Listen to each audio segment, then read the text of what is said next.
తమ్ముళ్ళ నెత్తిడితో తడిచిన గడ్డ ఈడనే నీ ఆయువు అంతమైపోవాలని రప్పించిన.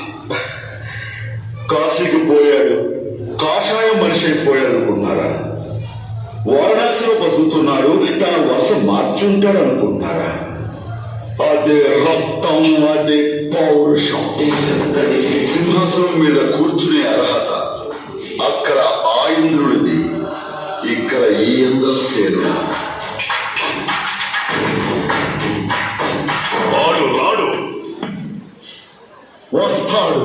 రానియకపోతే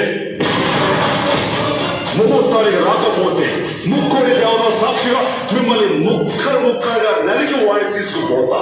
నా ఇంటికి వచ్చి నన్నే నడుపుతానంటావా?